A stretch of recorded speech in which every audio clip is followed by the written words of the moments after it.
नमस्कार दोस्तों, मैं चुरामन साहू दर्शन एकेडमी के ऑनलाइन प्लेटफॉर्म में आपका स्वागत करता हूं।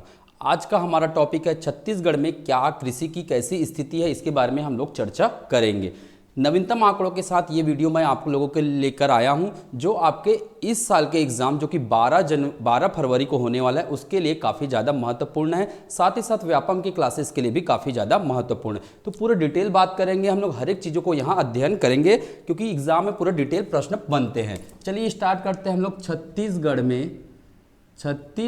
में कृषि की स्थिति के बारे में बात करेंगे। छत्तीसगढ़ में कृषि की भूमिका क्या है, कैसे है, इस बारे में हम लोग चर्चा करेंगे। तो पूरे टॉपिक में दोस्तों हमें पढ़ना क्या है, इस बारे में हमें पूरा समझना होगा। एक एक करके हम पूरे टॉपिक का डिस्क्राइब करते हुए चलेंगे। तो सबसे पहले हमें पढ़ना क्या है, तो सबसे पहले हम बात करेंगे छत्तीसगढ़ में कृषि स्थिति के बारे में हम बात करेंगे। छत्तीसगढ़ की कृषि स्थिति कैसी है, कितना जमीन है और कितने जमीन में खेती होती है, कितने जमीन में खेती नहीं होती है, ये हम लोग इस क्लास में बात करेंगे। दूसरा, इसके बाद हम लोग देखेंगे कृषि जोतों की संख्या एवं आकार। कृषि जोतों की संख्या या आकार के बारे में हम लोग बात करेंगे। संख्या व आकार के बारे में हम लोग बात करेंगे। दोस्तों मैं नवीनतम आंकड़े के साथ ये वीडियो बनाया हूं, बिल्कुल ध्यान से पढ़िएगा और आखिरी तक पढ़िएगा, ठीक है। चलिए अगला टॉपिक हम लोग पढ़ेंगे क्या, कृषि जलवायु क्षेत्र। छत्तीसगढ़ में कृषि जलवायु क्षेत्र, इसके बारे में हम लोग बात करेंगे, ठीक है। तो अगला टॉपिक होगा हमारा क्या, कृषि जलवायु क्षेत्र। कितने कृषि जलवायु क्षेत्र में बांटा गया है और वहां से किस प्रकार से प्रश्न आते हैं, ये भी हम लोग देखेंगे। चलिए आगे बात करेंगे। इसके बाद हम लोग क्या, फसल के बारे में बात करेंगे। छत्तीसगढ़ में क्या क्या फसल बोई जाती है और छत्तीसगढ़ में देखिए सबसे पहले बात करेंगे हम फसल का वर्गीकरण। सबसे पहले हम क्या बात करेंगे, फसल का वर्गीकरण के बारे में बात करेंगे। रबी फसल, खरीफ फसल, है ना, इनके बारे में बात करेंगे। कौन सा व्यापारिक फसल होती है, इसके बारे में, ठीक है। उसके बाद बात करेंगे खरीफ फसल कितने क्षेत्रों में बोया जाता है और रबी फसल कितने क्षेत्रों में बोया जाता है। फिर हम बात करेंगे खरीफ फसल का उत्पादन कितना होता है और रबी फसल का उत्पादन कितना होता है और कौन से फसल किस राज्य में सर्वाधिक होता है, ये हम लोग इस टॉपिक में देखेंगे। इसके बाद हम लोग बात करेंगे आर्थिक सर्वेक्षण।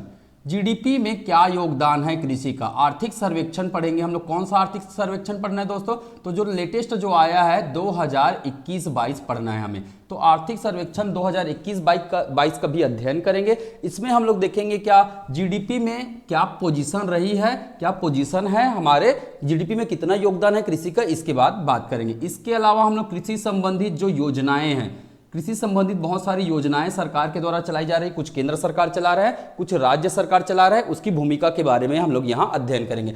लास्ट में देखेंगे हम लोग क्या, इसके विविध तथ्य के बारे में भी बात करेंगे। इसके विविध तथ्य के बारे में भी हम लोग डिस्क्राइब करेंगे, पूरी तरह इसके बारे में चर्चा करेंगे। हम आप लोगों ने सुना होगा, है ना, कृषि संबंधित बहुत सारे पुरस्कार मिले हैं। तो ये है हमारा आज के वीडियो का पूरा टॉपिक। तो ध्यान से देखिएगा, ये वीडियो 2-3 पार्ट में बनने वाला है, काफी बड़ा वीडियो और काफी इंपॉर्टेंट है। यहां से आज तक ऐसा एक भी एग्जाम नहीं रहा है जहां से यहां से प्रश्न ना आया हो। तो दोस्तों बिल्कुल ध्यान में रखिएगा, बहुत इंपॉर्टेंट टॉपिक है। आप लोग बिल्कुल इसको नोट करते हुए चलेंगे और एक अपना अच्छा खासा खाका तैयार करके रखेंगे ताकि हर एग्जाम में आप इसको बिल्कुल आंसर आसानी से कर पाए। तो नोट कर लीजिएगा इसे। चलिए आगे बढ़ते हैं, हम स्टार्ट करते हैं। भारत में कृषि स्थिति के बारे में हम लोग बात करेंगे, ठीक है। तो भारत में कृषि स्थिति के बारे में अगर हम बात करते हैं तो सबसे पहले आपको यह पता होना चाहिए भारत का, है ना, छत्तीसगढ़ के बारे में बात कर रहे हैं हम लोग। तो छत्तीसगढ़ का कितना क्षेत्र है, छत्तीसगढ़ में कितनी भूमि मौजूद है, ये हम लोग इस क्लास में बात करेंगे। तो दोस्तों आपको सबसे पहले समझना होगा छत्तीसगढ़ में कुल भूमि कितना है। छत्तीसगढ़ में कुल भूमि कितना है, तो ये बिल्कुल ध्यान में रखिएगा। देखिए यहां हम लोग भूमि के बारे में बात कर रहे हैं, है ना, तो हम लोग यहां लेंगे इसे हेक्टेयर में लेंगे। किस में लेंगे इसे, हेक्टेयर में लेंगे, है ना। तो ध्यान में रखिएगा, अगर हम बात करेंगे हेक्टेयर में तो छत्तीसगढ़ में कुल 137.88 लाख हेक्टेयर, ये हमारा कुल भूमि है। हेक्टेयर, लाख हेक्टेयर, ये क्या है, हमारा कुल भूमि है। दोस्तों इसको ध्यान में रखिएगा, नोट करके रखिएगा बिल्कुल। 137.88 लाख हेक्टेयर हमारा जमीन है। अगर इसी हम क्षेत्रफल में किलोमीटर स्क्वायर में पढ़ेंगे तो कितना होता है, ये 192 किलोमीटर स्क्वायर क्षेत्रफल है। अगर हम इसी को हेक्टेयर में बदलते हैं तो ये कितना हो जाता है, 137.88 लाख हेक्टेयर ये जमीन होता है।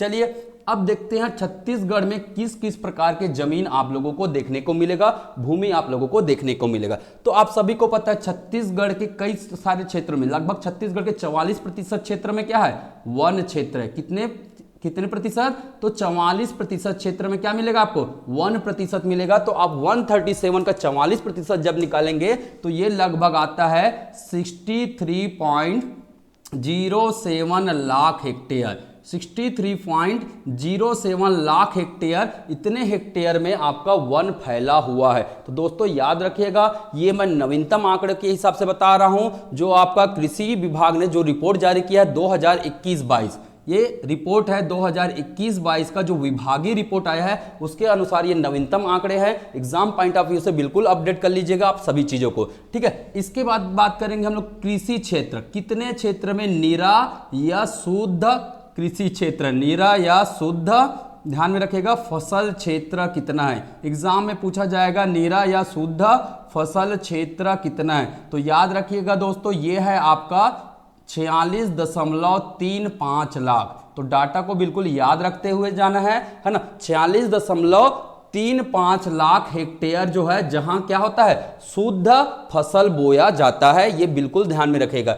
इसके बाद हम लोग बात करेंगे, क्या जमीन पर केवल खेती होती है? जी नहीं दोस्तों, जमीन पर तालाब भी बनते हैं, जमीन पर गौठान भी बनते हैं। तो है ना, कहने का मतलब है कृषि के अलावा भूमि का क्या उपयोग होता है, कृषि के अलावा भूमि का क्या उपयोग होता है, भूमि का, कृषि के अलावा भूमि का उपयोग। कितने क्षेत्र हैं जहां कृषि के अलावा भूमि का उपयोग किया जाता है? तो ये बिल्कुल ध्यान में रखेगा, 7.5 लाख हेक्टेयर। कितना है? 7.5 लाख हेक्टेयर है, जहां पास क्या होता है, जहां पास आपका है ना अन्य कार्य होते हैं। जैसे मैं एग्जांपल के तौर पर ले लूं, वहां गौठान का निर्माण हुआ होगा, या मत्स्य पालन के लिए क्या हुआ होगा, तालाब वगैरह का निर्माण किया गया है। तो ये सब चीजें यहां जाएगा, कृषि के अलावा अन्य उपयोगी। तो ये उपयोगी क्षेत्र है।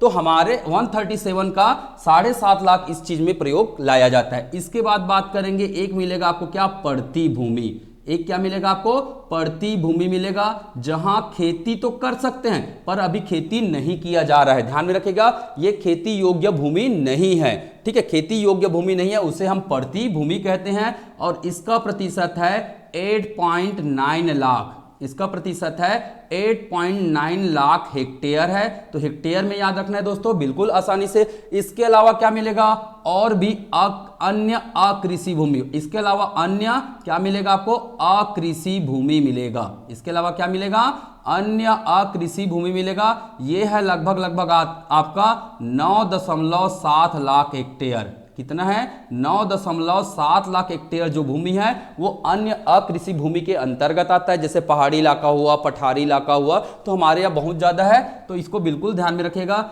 इसके अलावा उसूर व गैर मुमकिन भूमि भी मिलेगा आपको। क्या मिलेगा, गैर मुमकिन भूमि भी मिलेगा। ठीक है दोस्तों, तो ये ध्यान में रखिएगा, इसमें कुछ किया नहीं जा सकता, इसमें कुछ भी नहीं हो सकता है। उसूर व गैर मुमकिन भूमि मिलेगा, ये है आपका 2.87 लाख हेक्टेयर। तो दोस्तों ये नवीनतम आंकड़े हैं, कृषि विभाग के द्वारा 2021-22 में ये रिपोर्ट जारी किया गया। आप सभी को जोड़ देंगे तो ये कितना आ जाएगा, टोटल 137.88 लाख हेक्टेयर आ जाएगा। तो दोस्तों हमारे छत्तीसगढ़ की जो भूमि है, इस प्रकार से उसे है ना कितने भागों में बांटा गया है, 6 भागों में रखा गया है। पहला आपका क्या मिलेगा, वन क्षेत्र कितना, 63 लाख हेक्टेयर। नीरा या शुद्ध फसल क्षेत्र कितना है, तो 46 लाख हेक्टेयर है। बस ऐसे याद रख सकते हैं आंकड़ों में, पॉइंट याद रखने की जरूरत नहीं है। 63 लाख हेक्टेयर आपका वन क्षेत्र है, 46 लाख आपका नीरा या शुद्ध है, 7.5 लाख कृषि के अलावा अन्य उपयोगी क्षेत्र है, 8 लाख आप पड़ती भूमि है, अन्य कृषि भूमि कितना है, 9 लाख है, और 2.7 लाख, इसको बिल्कुल पढ़ने की जरूरत नहीं एग्जाम पॉइंट ऑफ व्यू से। आप बाकी इसको छोड़कर बाकी को याद रखिएगा। अगर आपको एग्जाम में पूछेगा छत्तीसगढ़ में अकृषि भूमि कितना है, छत्तीसगढ़ में अकृषि भूमि कितना है, तो दोनों को जोड़ दीजिएगा आप, पड़ती भूमि और अन्य अकृषि भूमि को, तो टोटल ये हो जाता है आपका, जोड़ दीजिए 9-7-16 है ना, 9-8-17, तो 18.6 लाख हेक्टेयर। तो 18.6 लाख हेक्टेयर मतलब 18 लाख हेक्टेयर हमारा है ना अकृषि भूमि टोटल पाया गया है। तो ध्यान में रखना, क्या क्या याद रखना है, 63, 46, 7.5 और 18 लाख। बस एग्जाम पॉइंट ऑफ व्यू से इतना बिल्कुल याद रख लीजिएगा, है ना। ये नवीनतम आंकड़े दोस्तों मैं बार बार बता रहा हूं, नोट करके भी रख लीजिएगा, अन्य एग्जाम में पूरा काम आएंगे। ठीक है, चलिए आगे बढ़ते हैं, बिल्कुल नोट करते हुए चलना है इसको। ठीक है, तो चलिए आगे बढ़ते हैं। तो ये हमने देखा छत्तीसगढ़ में कृषि की क्या स्थिति है, इसके बारे में बात करेंगे। अब यही 137.88 लाख हेक्टेयर इस प्रकार से वितरित हुआ है। अगर यही मैं बात करूंगा, है ना, कुल फसल क्षेत्र कितना है, कुल फसल क्षेत्र कितना है अगर पूछा जाएगा तो नवीनतम आंकड़े के हिसाब से याद रखिएगा, कुल फसल क्षेत्र कितना है, तो यह है आपका 65.57 लाख हेक्टेयर। कुल फसल क्षेत्र कितना है, 65.5 है ना 57 लाख हेक्टेयर क्षेत्र क्या है, छत्तीसगढ़ का कुल फसल क्षेत्र है दोस्तों। तो इसको ध्यान में रखिएगा। अब इसी में क्या होगा, आपका खरीफ फसल बोया जाएगा, इसी क्षेत्र में क्या होगा, खरीफ क्षेत्र मिलेगा, और इसी क्षेत्र में आपको क्या मिलेगा, रबी क्षेत्र भी मिलेगा। इसी में क्या मिलेगा, आपका रबी फसल क्षेत्र भी मिलेगा। तो ध्यान में रखिएगा दोस्तों, अगर आपको पूछेगा खरीफ फसल क्षेत्र कितना है छत्तीसगढ़ में, तो आपको बिल्कुल याद रखना है 48.08 लाख हेक्टेयर। तो 48.0 लाख हेक्टेयर जो क्षेत्र है, ये आपका क्या है, ये है आपका खरीफ क्षेत्र। किसमें, 65 लाख हेक्टेयर में से, है ना, 48 लाख हेक्टेयर में खरीफ फसल बोई जाती है। तो इसको बिल्कुल ध्यान में रखना है, एग्जाम पॉइंट ऑफ व्यू से ये काफी ज्यादा इंपॉर्टेंट है। इसको माइनस कर देंगे तो ये आ जाएगा लगभग आपका बचा हुआ जो क्षेत्र है वहां क्या होगा, रबी फसल होगा। तो 17.49 लाख हेक्टेयर, 17.49 लाख हेक्टेयर क्षेत्र में क्या होगा आपका, है ना। तो दोस्तों बिल्कुल ध्यान में रखिएगा, 17.49 लाख हेक्टेयर में क्या होगा, आपका रबी फसल बोया जाता है। तो एग्जाम पॉइंट ऑफ व्यू से ये काफी ज्यादा इंपॉर्टेंट है, इस बात को बिल्कुल आप लोग समझिएगा। तो ये था हमारे छत्तीसगढ़ में कुल भूमि और उसका वितरण कैसे किया गया है। चलिए आगे बढ़ते हैं। दूसरा टॉपिक क्या था हमारा आज का, तो आज का हमारा दूसरा टॉपिक था छत्तीसगढ़ में जोतों का आकार क्या है और छत्तीसगढ़ में जोतों की क्या संख्या है, ये हम आज के वीडियो में देखेंगे। अगला टॉपिक है हमारा क्या, छत्तीसगढ़ में जोतों का आकार एवं जोतों की संख्या। तो चलिए दोस्तों हम लोग बात करेंगे छत्तीसगढ़ में जोतों की संख्या। जोतों की संख्या मतलब इसका क्या मतलब है, जोतों की संख्या कहने का मतलब है जिन लोग खेती की जुताई करते हैं, जितने लोग हैं वो खेती की जुताई करते हैं, या दूसरे शब्दों में हम इसी को कह देते हैं छत्तीसगढ़ में कृषक परिवार की संख्या। छत्तीसगढ़ में दूसरे शब्दों में कह सकते हैं हम कृषक परिवार संख्या कितनी है। तो याद रखिए दोस्तों, एग्जाम पॉइंट ऑफ व्यू से काफी ज्यादा इंपॉर्टेंट है। पूछा जाएगा छत्तीसगढ़ में जोतों की संख्या कितनी है या छत्तीसगढ़ में कृषक परिवार की संख्या कितनी है, तो एग्जाम पॉइंट ऑफ व्यू से ये काफी ज्यादा महत्वपूर्ण रखते हैं। तो चलिए बात करते हैं। अगर हम बात करेंगे तो कुल जोतों की संख्या है 40.10 लाख। तो इतने लाख लोग कृषक परिवार में आते हैं, इतने लाख परिवार कृषक परिवार के अंतर्गत आते हैं। अब इसको देखेंगे तो अलग अलग श्रेणियों में बांटा गया है। कुछ मिलेंगे क्या, अनुसूचित जाति, कुछ मिलेंगे क्या, अनुसूचित जाति के कृषक परिवार मिलेंगे आपको। क्या मिलेंगे, अनुसूचित जाति के कृषक परिवार मिलेंगे। कुछ क्या मिलेंगे आपको, कुछ मिलेंगे आपको क्या, अनुसूचित जनजाति। कुछ क्या मिलेंगे आपको, अनुसूचित जनजाति कृषक परिवार मिलेंगे। तो दोस्तों बिल्कुल ध्यान में रखना है, जनजाति कृषक परिवार। तो एग्जाम पॉइंट ऑफ व्यू से बिल्कुल डिटेल अध्ययन करना है ना। तो हमें ये पढ़ना ही होगा और याद रखना भी होगा, है ना, पढ़ना भी होगा। कोई चीजें नामुमकिन नहीं है ना। बिल्कुल पढ़ोगे तो सीखोगे, याद भी होगा हर चीजें, है ना। सीखोगे तो जीतोगे दोस्तों, ये बात जरूर याद रखना। जब तक सीखोगे नहीं जीत नहीं पाओगे। तो सीखना है और हमें जीतते जाना है। आपको पूछेगा इसके अलावा अन्य कृषक परिवार कितने हैं, इसके अलावा अन्य कृषक परिवार कितने हैं। तो दोस्तों बहुत ही आसान तरीके से, है ना, बिल्कुल पढ़ेंगे इसको, कोई बड़ा चीज नहीं है। टोटल कृषक परिवार कितने हैं, 40.10 लाख है। उसमें से अगर हम बात करेंगे किसके बारे में, अनुसूचित जाति कृषक परिवार के बारे में, अनुसूचित जनजाति कृषक परिवार के बारे में बात करेंगे, तो आपको कितनी चीजें देखने को मिलेगा। देखिए बहुत सिंपल तरीके से इसको समझना है। आपको याद रखना है 4 लाख। कितना याद रखना है, 4 लाख। इसमें 8 जोड़ेंगे कितना जाएगा, 12 लाख कृषक परिवार आ जाएगा, है ना, 12 लाख कृषक परिवार। और इसमें 10 जोड़ेंगे तो कितना जाएगा, 22 लाख कृषक परिवार, है ना। 4.85 लाख टोटल अगर पूरा आंकड़ा लूंगा मैं तो 4.85 लाख कृषक परिवार जो है वो क्या है, अनुसूचित जाति कृषक परिवार से संबंधित है। 12.77 लाख 12.77 लाख जो कृषक परिवार है वो अनुसूचित जनजाति से संबंधित है। और 22.5 लाख अगर राउंड फिगर में याद रख लीजिएगा, अगर कुल आंकड़े याद रखना है तो आपको 22.68 लाख ये आंकड़े याद रखने होंगे, 6-8 लाख। तो वैसे राउंड फिगर अगर आप याद कर लेते हैं तो भी आपके एग्जाम में बन जाएंगे। कितना याद रखना है, 4 लाख, 12 लाख और 22 लाख। तो इतना याद रख लीजिएगा। 4 लाख क्या है, एससी कृषक परिवार है, 12 लाख कितना है, एसटी कृषक परिवार है, और 22 लाख जो है अन्य कृषक परिवार मिलेंगे आपको। ठीक है, तो ये था हमारे कृषक परिवारों के बारे में एक थोड़ी सी जानकारी। चलिए थोड़ा सा और गहराई में जाते हैं। एग्जाम में आपका गहराईपन तो आ चुका है, थोड़ी सी और गहराई में चलते, चलिए देखते क्या होता है ना। तो दोस्तों बहुत ही आसान तरीके से समझना है ना। अब मैं बात करूंगा कृषक जोत के बारे में। किसकी बात करूंगा, कृषक जोतों के आकार के बारे में बात करूंगा, है ना। चलिए तो हमारा अगला जो टॉपिक होगा कृषक, मैं इसको मिटा देता हूं, थोड़ा सा जगह कम पड़ेगा, है ना। आप लोग नोट करके रखिएगा, एग्जाम पॉइंट ऑफ व्यू से काफी ज्यादा इंपॉर्टेंट है। हमारे पास कृषक परिवार कितने हैं, 40.10 लाख कृषक परिवार है। अब इसमें से देखिएगा एक आपको क्या मिलेगा, एक आपको मिलेगा सीमांत, एक क्या मिलेगा आपको, सीमांत कृषक परिवार मिलेगा। एक मिलेगा आपको क्या, लघु कृषक परिवार मिलेगा। और एक आपको मिलेगा क्या, दीर्घ कृषक परिवार मिलेगा। क्या मिलेगा, दीर्घ कृषक परिवार मिलेगा।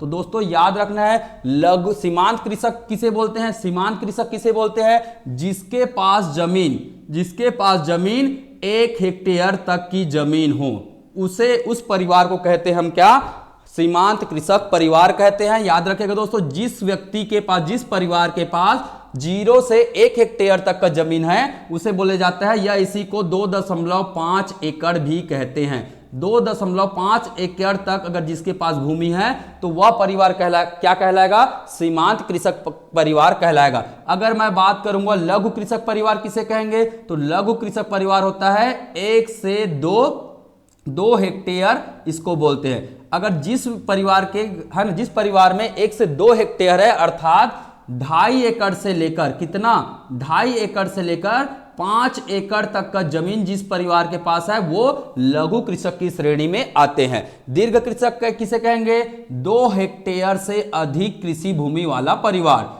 हेक्टेयर से अधिक, जिस परिवार के पास 2 हेक्टेयर से अधिक कृषि भूमि होगा, अर्थात ब्रैकेट में लिख लीजिएगा, इसी को बोलते हैं हम क्या, 5 एकड़ से अधिक। इसी को हम क्या बोलेंगे, 5 एकड़ से अधिक कहेंगे। तो दोस्तों बिल्कुल ध्यान में रखिएगा, एग्जाम पॉइंट ऑफ व्यू से काफी ज्यादा इंपॉर्टेंट है ना। दीर्घ कृषक परिवार किसे कहते हैं, सीमांत कृषक परिवार किसे कहते हैं, या लघु कृषक परिवार किसे कहते हैं, हर एक चीजों को हमें समझते हुए चलना है। चलिए बात करते हैं, है ना, वर्तमान में अब इनकी संख्या क्या है। दोस्तों मैं बता रहा हूं, ये सभी रिपोर्ट आपका 2021-22 के रिपोर्ट के अनुसार मैं बता रहा हूं, नवीनतम आंकड़े हैं, बिल्कुल नोट डाउन करके रखिएगा। ठीक है दोस्तों, तो देखिए बहुत आसानी तरीके से हम इसको सॉल्व करने वाले हैं। तो ध्यान में रखिएगा, सीमांत कृषक परिवारों की संख्या कितना है छत्तीसगढ़ में, तो 24.34 लाख। इतना परिवार, इतनी जनसंख्या जो है, इतना कृषक परिवार जो है वो क्या करता है, सीमांत कृषक कहलाते हैं, है ना। उसकी संख्या इतनी है। वही आपको पूछेगा छत्तीसगढ़ में कितने लघु कृषक परिवार है, छत्तीसगढ़ में कितने लघु कृषक परिवार है, तो याद रखिए दोस्तों 8.79 लाख। 8.79 लाख जो कृषक परिवार है वो लघु कृषक परिवार की श्रेणी में आते हैं। अगर यही मैं बात करूंगा 6.97 लाख, 6.97 लाख ये किसकी संख्या है, तो ये है हमारे दीर्घ कृषक परिवारों की संख्या है। तो दोस्तों बिल्कुल ध्यान में रखिएगा। अब आपसे इस पे क्रिएटिव प्रश्न भी बन सकते हैं। क्या क्या याद रखना है, सीमांत कृषक कितना 24 लाख, लघु कृषक कितना 8 लाख, दीर्घ कृषक कितना 6 लाख। तो आप ऐसे भी डाटा याद रख सकते हैं अगर पॉइंट में याद नहीं करना चाहते हैं तो। मैंने पहले ही बताया है ना, सीखोगे तो जीतोगे और जीतना है तो सीखना पड़ेगा। ठीक है, चलिए आगे बात करते हैं। अब इसमें क्रिएटिव प्रश्न पूछेंगे। कैसे प्रश्न पूछ सकते हैं? एक प्रश्न क्वेश्चन बन सकता है, छत्तीसगढ़ में सीमांत व लघु कृषक परिवारों की लघु कृषक परिवार कितने प्रतिशत है? प्रश्न बन गया आपको। देखिए क्रिएटिविटी कर दिया इन्होंने। आपके पास आंकड़े हैं दोस्तों, अब आंकड़े से आप ये सभी चीजें निकाल सकते हैं। सीमांत लघु कृषक परिवार छत्तीसगढ़ में कितने प्रतिशत है, आपको ये प्रश्न पूछा। आप कैसे निकालेंगे? दोनों को जोड़ दीजिए। दोनों को जोड़ेंगे कि कितना जाएगा? तो देखिए दोनों को जोड़ेंगे तो 33.13 लाख 33.13 लाख जो परिवार हैं वो कैसे हैं? लघु एवं सीमांत कृषक परिवार की श्रेणी में आते हैं। अब इसी का हम निकालेंगे क्या? परसेंटेज। कैसे निकालेंगे परसेंटेज? तो हमारे पास कुल कृषक परिवार कितने हैं? 40 तो इसको परसेंटेज निकालना बहुत आसान है दोस्तों। 33.13 डिवाइड बाई 40.10 मल्टीप्लाइड बाई 100 कर दीजिए, आपके डाटा आ जाएगा, है ना, आपको डाटा मिल जाएगा। तो ये लगभग आपका कितना है? 82.61 लाख प्रतिशत। तो नवीनतम आंकड़ा है दोस्तों, बिल्कुल ध्यान में रखिएगा। ये आपके नवीनतम रिपोर्ट 2021-22 में ये लिखा हुआ है ना। आप बोलेंगे तो मैं उसका रिपोर्ट भी भेज दूंगा। हमारे टेलीग्राम चैनल में जुड़ जाइएगा, डी दर्शन एकेडमी के नाम से हमारा टेलीग्राम चैनल है। बिल्कुल दोस्तों, मैं आप लोगों से बस यही निवेदन करूंगा, अगर वीडियो अच्छा लगे तो लाइक, शेयर और सब्सक्राइब करना ना भूले, क्योंकि इससे हम मोटिवेट होते जाते हैं और आपके लिए नवीनतम तथ्य भी लाते जाएंगे, नवीनतम आंकड़ों के साथ बिल्कुल उपस्थित रहेंगे। तो दोस्तों लाइक, कमेंट, शेयर करना ना भूले। चलिए आगे बात करते हैं हम लोग। तो कितने प्रतिशत है लघु एवं सीमांत कृषक? तो ये है आपका 82.61%, जो कि पुराने आंकड़े कितने थे? 76%, है ना। पुराने आंकड़े आपको लगभग 76 मिलेंगे। नवीनतम आंकड़े याद कर लीजिएगा, है ना, संख्या याद कर लीजिएगा, कितना है? 33.13 लाख। अब आपको यही पूछेगा, है ना, यही पूछेगा छत्तीसगढ़ में सबसे ज्यादा कौन सा कृषक परिवार है? सीमांत कृषक परिवार है, लघु कृषक परिवार है या दीर्घ कृषक परिवार है? आंसर क्या हो गया? सीमांत कृषक परिवार सबसे ज्यादा है, 24 लाख है। ध्यान में रखिएगा दोस्तों। एक प्रश्न यहां से बन सकता है। अगला प्रश्न क्या बन सकता है? यहां से प्रश्न बनेगा, जैसे ऑप्शन दे दिया, ये दे दिया 1, इसको दे दिया 2, इसको दे दिया 3, जैसे दे दिया क्या आपको? इसको बोल दिया 3 है, इसको बोल दिया 1 है, इसको बोल दिया 2 है। अब बोलेगा इसको अरेंज कीजिए। ऑप्शन ए आ गया आपका, क्या ऑप्शन ए बोला, है ना, कृषक परिवारों को बढ़ते क्रम में बताइए। कृषक परिवारों को बढ़ते क्रम में बताइए। तो जैसे ऑप्शन आ गया आपका 1 2 3 आ गया, बी ऑप्शन आ गया 3 1 2 आ गया, सी ऑप्शन आ गया आपका क्या? सी ऑप्शन आ गया आपका 2 1 3 आ गया, है ना। डी ऑप्शन आ गया क्या आपका, है ना, डी ऑप्शन और क्या लिख सकते हैं? 1 3 2 ले लीजिए। अब आपको पूछा, है ना, कृषक परिवारों को बढ़ते क्रम में अरेंज कीजिए। लघु कृषक परिवार, सीमांत कृषक परिवार और दीर्घ कृषक परिवार। तो दोस्तों ये जब तक आंकड़े आपको पता नहीं रहेंगे आप इसका जवाब बिल्कुल भी नहीं दे पाएंगे। तो इसका सही आंसर क्या होगा? सबसे कम कौन है? सबसे कम है आपका क्या? दीर्घ कृषक परिवार। आंसर 2 देखिए बन गया। सबसे कम कौन है? दीर्घ कृषक परिवार। तो दोस्तों इस प्रकार से एग्जाम में आजकल डाटा कम पूछ रहे हैं, डाटा से रिलेटेड जो आपका क्रिएटिविटी बन रहा है वही आपके प्रश्न में आ रहे हैं। ठीक है, तो दोस्तों ध्यान में रखना है। अब इसके लिए आपको डाटा याद रखने पड़ेंगे। मैंने पहले ही बताया, जीतोगे तो, है ना, जीतोगे कब? जब सीखोगे तो बिल्कुल जीत जाओगे। तो दोस्तों इन नवीनतम आंकड़े हैं, बिल्कुल नोट डाउन करके रखेगा, सभी एग्जाम में ये काम आने वाले हैं। ठीक है, कुछ प्रश्न बनते हैं। छत्तीसगढ़ में औसत जोतों का आकार क्या है? छत्तीसगढ़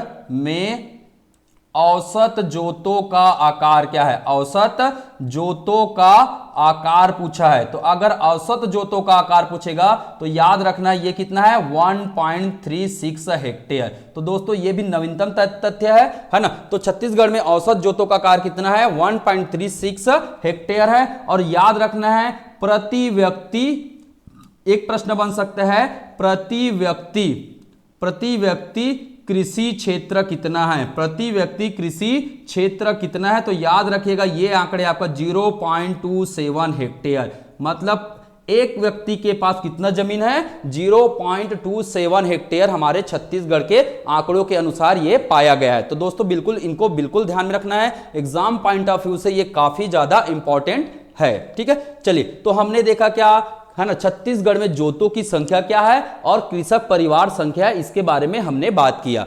चलिए आगे बात करते हैं हम लोग छत्तीसगढ़ की कृषि जलवायु के बारे में बात करते हैं। ठीक है, छत्तीसगढ़ की कृषि जलवायु के बारे में बात करते हैं। ठीक है दोस्तों, तो बिल्कुल नोट डाउन करके रखिएगा इस चीज को। ठीक है, एग्जाम में काफी काम आने वाले ये सभी चीजें। आगे बढ़ते हैं हम लोग, आगे बढ़ते हैं। ठीक है, तो अगला टॉपिक है हमारा क्या, छत्तीसगढ़ में कृषि जलवायु क्षेत्र, छत्तीसगढ़ की कृषि जलवायु क्षेत्र। तो टॉपिक नोट करके रखिएगा, छत्तीसगढ़ की कृषि जलवायु क्षेत्र, कृषि जलवायु क्षेत्र।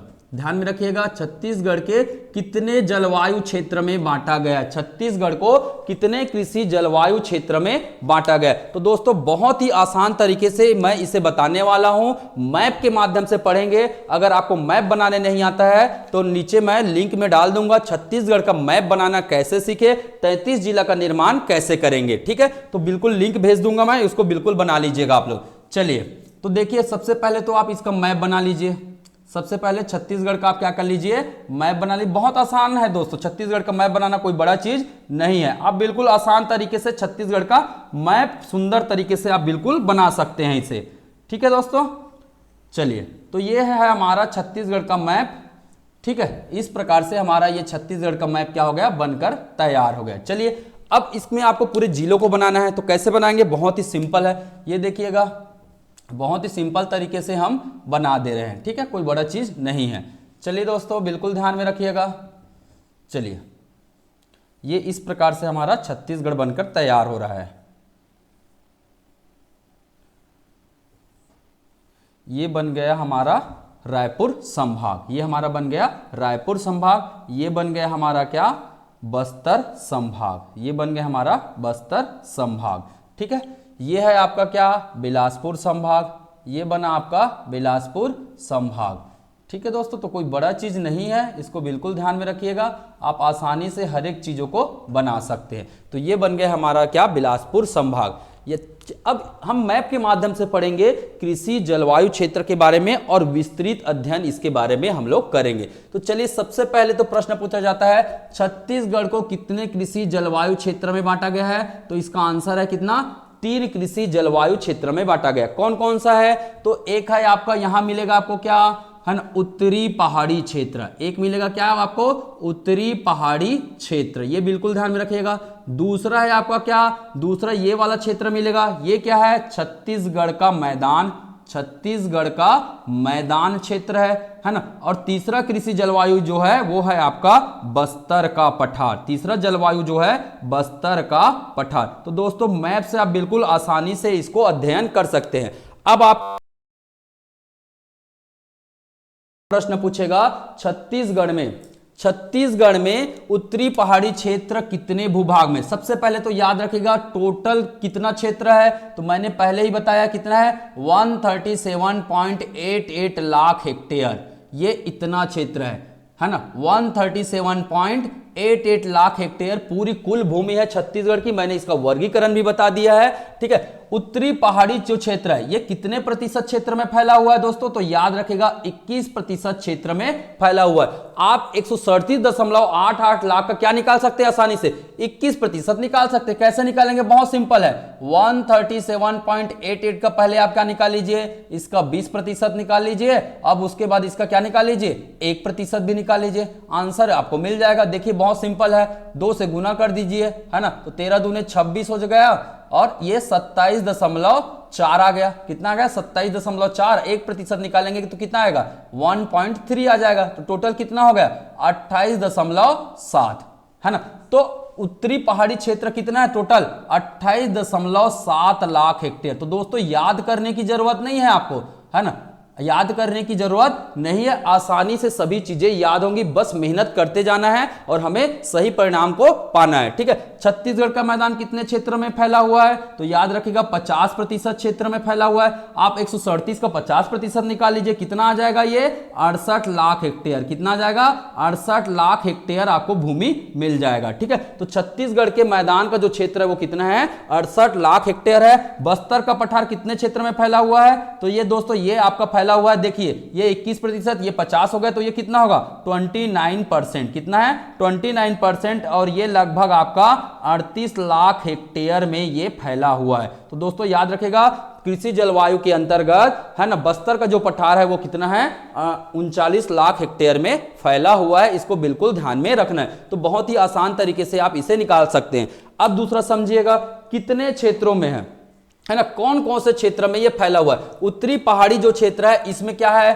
पूरा सरगुजा संभाग आ जाएगा। क्या जाएगा? सरगुजा संभाग आ जाएगा, है ना। तो दोस्तों सरगुजा संभाग में कितने जिले हैं? आपके जितने भी 6 जिले हैं वो पूरे के पूरे किसके अंतर्गत शामिल है? उत्तरी पहाड़ी क्षेत्र, है ना, उत्तरी पहाड़ी कृषि जलवायु क्षेत्र के अंतर्गत शामिल है। इसके अलावा यहां पास का ये वाला जो क्षेत्र है ये भी किसमें शामिल है? ये भी आपका उत्तरी पहाड़ी क्षेत्र में, जो कि कौन सा है? धरमजयगढ़। क्या है? धरमजयगढ़। तो याद रखना दोस्तों, धरमजयगढ़ जो है ना विकासखंड है, धरमजयगढ़ विकासखंड है, वो उत्तरी पहाड़ी क्षेत्र के अंतर्गत शामिल है। मतलब आपका पूरा सरगुजा संभाग के 6 जिले और एक विकासखंड है, वो कौन सा है? धरमजयगढ़ विकासखंड है। अगर मैं बात करूंगा छत्तीसगढ़ के मैदान की, तो छत्तीसगढ़ के मैदान का कितना क्षेत्र है? तो ये देखिए दोस्तों, ये पूरे बीच के जो है हम पहले भी जान चुके हैं इसके बारे में, ये मैदानी क्षेत्र है। और मैदानी क्षेत्र में कौन कौन से संभाग आते हैं?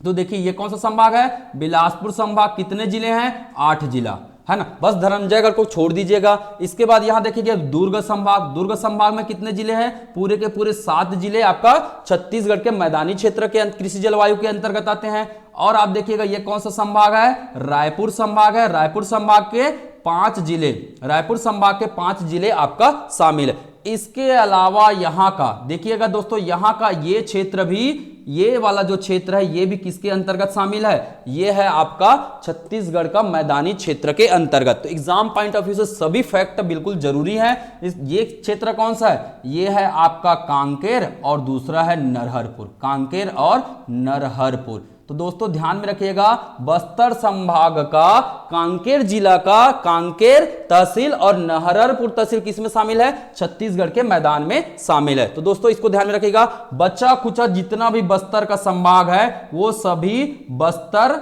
है ना, बस्तर के पठार के कृषि जलवायु क्षेत्र के अंतर्गत शामिल है। तो बहुत ही आसान तरीके से मैप के माध्यम से आप इसे हर एक चीजें ध्यान में रख सकते हैं। चलिए अब थोड़ा सा और डिटेल जाते हैं। अगर आपको यही पूछा उत्तरी पहाड़ी क्षेत्र में, उत्तरी पहाड़ी क्षेत्र में कितना नीरा क्षेत्र है, कितना, है ना, कृषि फसल क्षेत्र है, तो याद रखेंगे नीरा या शुद्ध। मैंने क्या बताया? नीरा या शुद्ध फसल क्षेत्र। आपको पूछेगा एग्जाम में उत्तरी पहाड़ी क्षेत्र में नीरा या फसल, है ना, शुद्ध फसल क्षेत्र कितना है? तो बिल्कुल ध्यान में रखिएगा, ये 8 लाख हेक्टेयर है। कितना है? 8 लाख हेक्टेयर है। और यहां कितना है? तो दोस्तों यहां शुद्ध या नीरा का अगर पूछेगा तो आपको याद रखना है 32 लाख हेक्टेयर, है ना।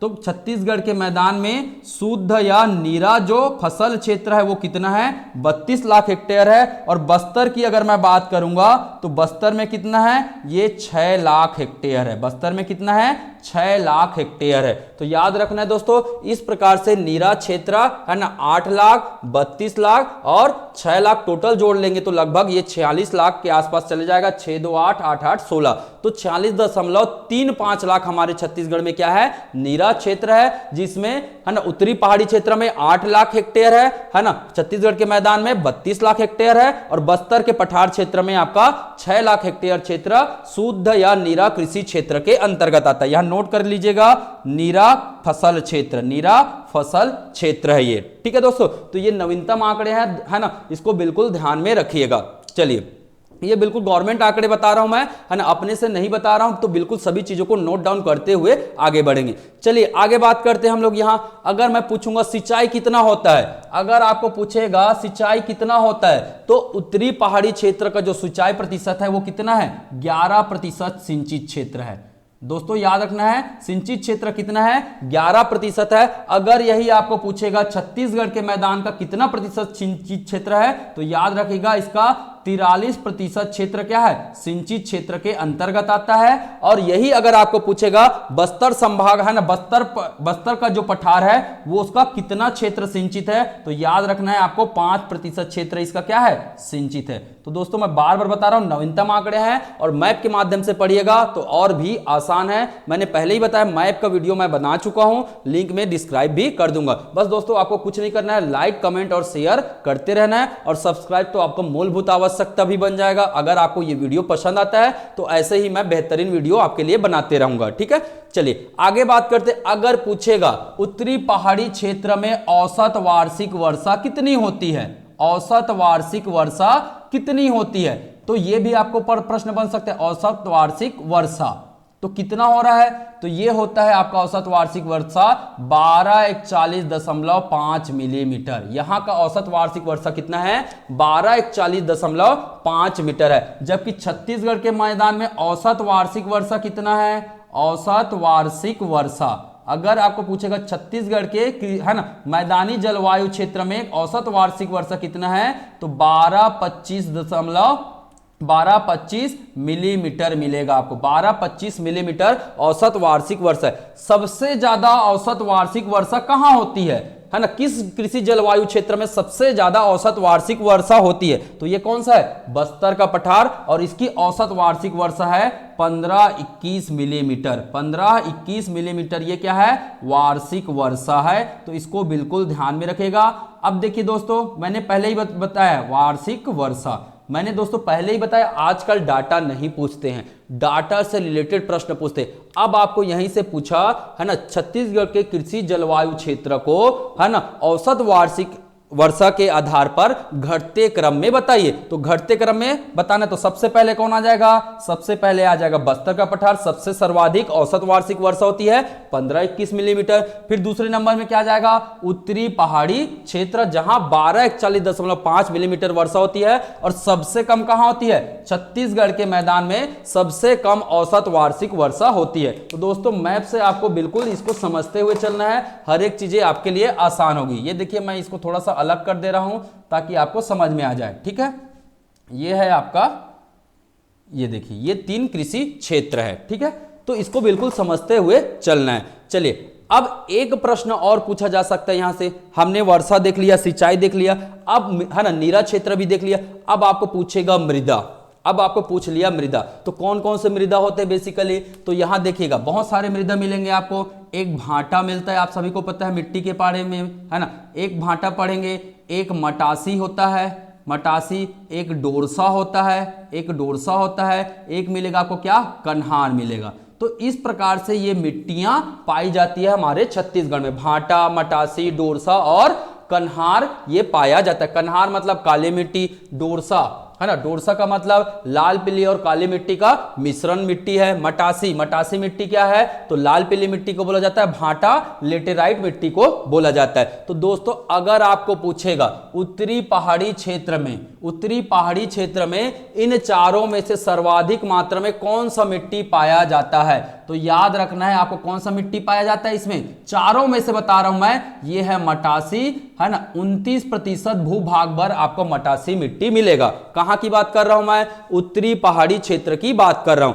अगर आपको यही पूछेगा क्या, अगर आपको यही पूछेगा है ना छत्तीसगढ़ के मैदानी क्षेत्र में भाटा, मटासी, डोरसा और कन्हार में सबसे ज्यादा कौन सा मिट्टी पाया जाता है, तो यह है आपका कौन सा, भाटा। कौन सा पाया जाता है, भाटा। ये लगभग 36% क्षेत्र में इसका विस्तार देखा गया है, ठीक है। बस्तर का पठार में अगर आपको देखेंगे तो सबसे ज्यादा मिलेगा क्या, डोरसा मिलता है। और डोरसा ये पाया गया है 34%। इन चारों की बात कर रहा हूं दोस्तों, मैं इन चारों की बात कर रहा हूं। इन चारों में से सबसे ज्यादा डोरसा मिलेगा। कहां मिलेगा, बस्तर के पठार में। इन चारों में सबसे ज्यादा भाटा मिलेगा 36%। कहां मिलेगा, है ना, छत्तीसगढ़ के मैदान जलवायु क्षेत्र में। और उत्तरी पहाड़ी क्षेत्र में सबसे ज्यादा क्या मिलेगा, मटासी अर्थात लाल पीली मिट्टी मिलेगा। तो दोस्तों ये नवीनतम आंकड़ों के साथ मैंने ये वीडियो बनाया है, बिल्कुल आप इसे ध्यान में रखेगा। लाइक कमेंट और शेयर ना भूले। अगर आप कमेंट करके मुझे बताएंगे कि सर ऐसे ही वीडियो बिल्कुल बनाते रहिए, है ना, तो मैं आप लोगों के लिए नवीनतम आंकड़ों के साथ बिल्कुल ये वीडियो बनाते रहूंगा और कंटिन्यूअस हमारा ये प्रोसेस जारी रहेगा जब तक हमारा एग्जाम खत्म नहीं हो जाता। तो एग्जाम के लिए भी प्रिपेयर रहिए, है ना। सभी चीजें धीरे धीरे सॉल्व होगा। समय किसी के लिए खराब नहीं होता है, समय किसी के लिए अच्छा नहीं होता है। अच्छा और बुरा होता है तो हमारी कर्म, हमारी मेहनत। तो दोस्तों मेहनत हमें सकारात्मक सोच के साथ करना है ना, और हमें समय को हमेशा अच्छा मानकर चलना है और अच्छा बनाकर चलना है। तो धन्यवाद दोस्तों, फिर मिलेंगे अगले वीडियो में। पार्ट टू सीरीज अगर आपको चाहिए तो बिल्कुल, है ना, कमेंट करेंगे तो इसका बिल्कुल पार्ट टू सीरीज भी हम बनाएंगे, है ना। आगे के नवीनतम आंकड़ों के साथ हम बिल्कुल बात करेंगे। तो धन्यवाद दोस्तों, आज के लिए इतना ही।